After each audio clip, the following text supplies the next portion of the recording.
Okay, good morning, children. Today we'll continue the topic that is chemical matter in our surrounding. So, last PPT I gave you about the first part. So, in the next second part of the topic that is temperature scales. So, children, you will be knowing the temperature can be measured with the three scales. Okay, so usually we have seen temperature in degree Celsius 0 to 100 degree Celsius. This is one of the familiar scales of measuring temperature, that is 0 to what 100 degree Celsius. Okay, and at the same rate we have another two scales, that is a Fahrenheit scale and a Kelvin scale. Very easy. Okay, so 0 degree Celsius is equal to 32 Fahrenheit. You can see it very clearly in the scales, and even you have studied about this. Okay, 0 degree Celsius is equal to 32 Fahrenheit. In terms of Kelvin, it is 273.15 Kelvin. Okay, so even we have formula to convert these scales. Okay, so Kelvin scale is a SI unit of temperature. SI unit of temperature. So 100 degree is a boiling point of water. 0 degree Celsius is a freezing point of water. If you want to explain it in Fahrenheit, 32 Fahrenheit is a what freezing point of water. 212 Fahrenheit is a boiling point of water. Same. Okay. 273.15 Kelvin is a freezing point of water in terms of Kelvin scale. 373.15 Kelvin is the boiling point of water in terms of Kelvin scale. So this is about temperature scales. Okay, next comes change of state. Next comes change of state. So children, you will be knowing about you can convert solid into liquid, liquid into gas, and gas back to liquid, and liquid back to solid. It is a very easy to convert what we call it as one state to other state. When solid is heated, it changes into liquid. When liquid is heated, it changes into gas. So you know about this central dogma. Okay, when gas is cooled, it changes to liquid. When liquid is cooled, it changes to solid. So it is a interconvertible system. Okay, so that is change of state. So if you heat it, solid will be converted into liquid. If you further heat it, liquid is converted into vapor or gas. Okay, cool it, it will be converted back to liquid. Again, if you cool it, it will be converted back to solid. So this is the what we call it as. But the thing is, you can see three states of matter in the picture. You can see it in ice. The particles are closely packed. In ice, particles are closely packed. Okay, in water, what happens? The particles move faster and further apart. When you provide heat, it moves, particles move faster and further apart. But in boiling water, you can see particles far apart and move very quickly and randomly. It doesn't have any systematic manner, it will move in any random way. This is how. If you go to steam, there you can see what we call it as a very quick and random movement even in the steam. This is how the particles of matter can change when you what heat. Okay, so when you heat or when you cool, it will change its state also. Okay, so next comes ice. Here in the picture you can see the particles are close together and cannot move about in case of ice. Okay, just now I gave you example. Ice particles are very closed. Ice is upon heating, so it starts melting. Okay, so water, the particles move faster and further apart in case of what we call it as water. So further, if you heat it, after this liquid state, if you heat it, it is going to boil. That boiling water, the particles far apart and move very quickly and randomly, and in the steam that is boiling, when you can see random movement of the particles.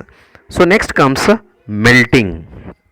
So we are supposed to study about the melting. It is also called fusion. It is also called as a fusion. So when a solid is heated, the particles begin to vibrate with greater speed and begin to move freely. So you know that as and when you increase the temperature, the particles will move faster because particles gain kinetic energy and move freely.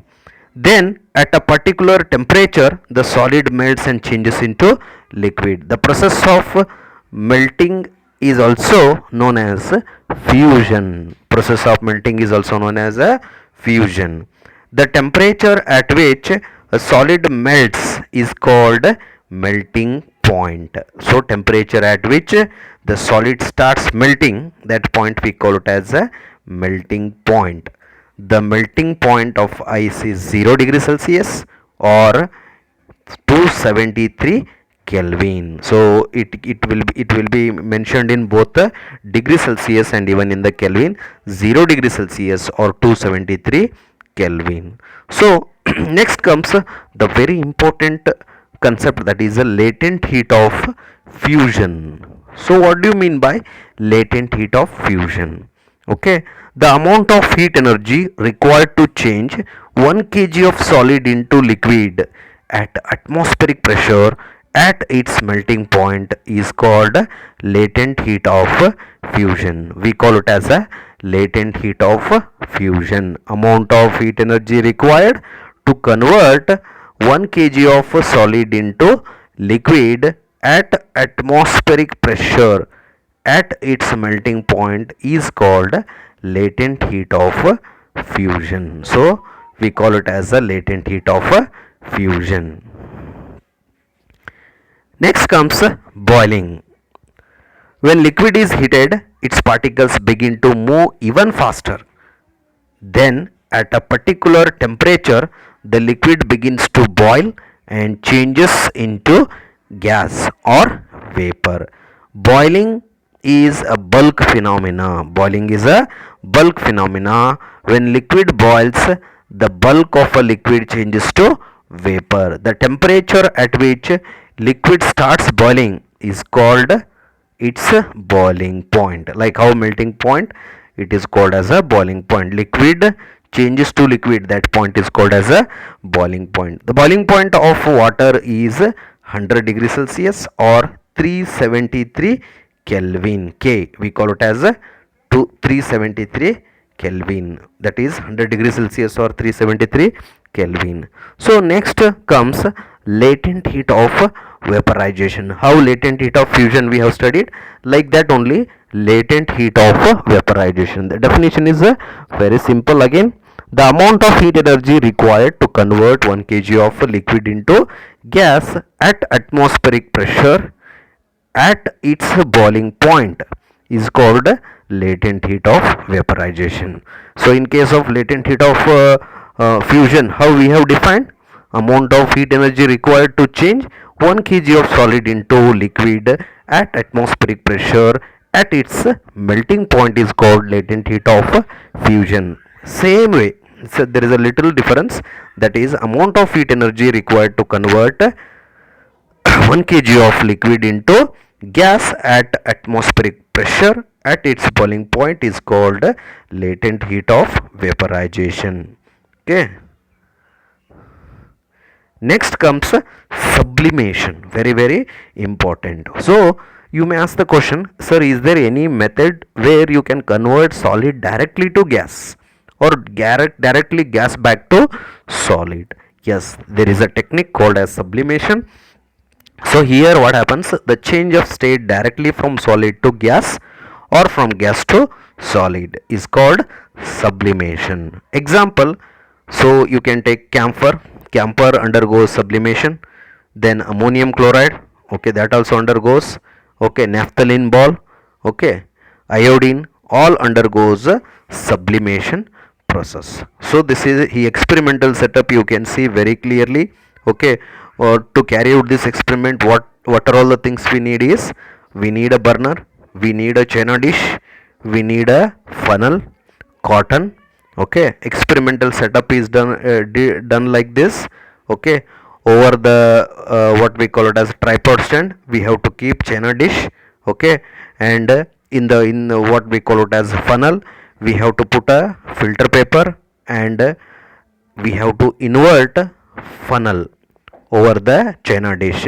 Inside the china dish, in the beginning only, we have to keep the substance to be sublime, is subjected for sublimation. Either it may be a camphor or ammonium chloride.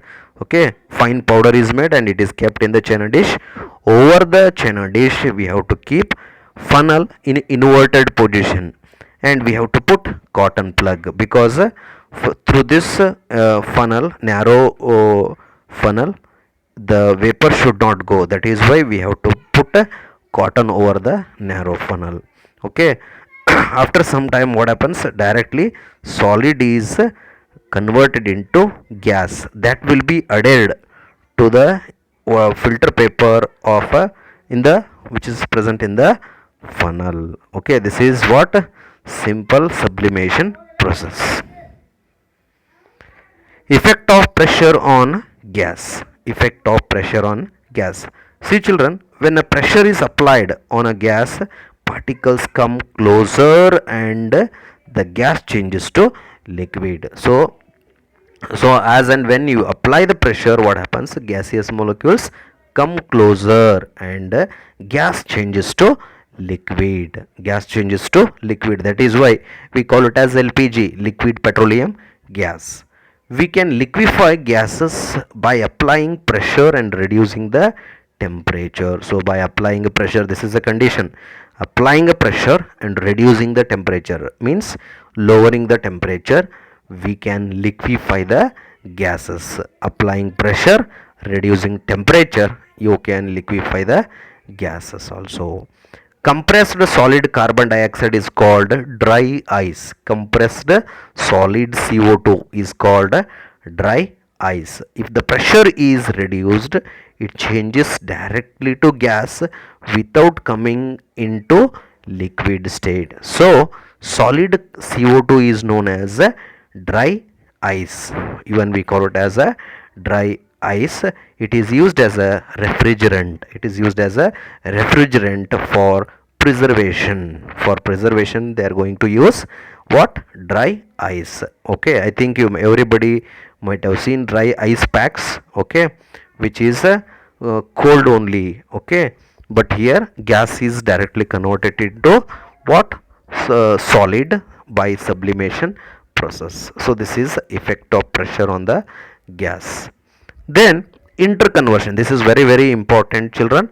Interconversion of three states of matter. Okay, so this is a simple schematical representation where you can explain entire thing. If you want to convert solid to liquid, we call that process as a fusion. We call it as a process as a fusion. Okay, so liquid back to solid, we call it as a solidification. Okay, the process of forming solid is called as a solidification.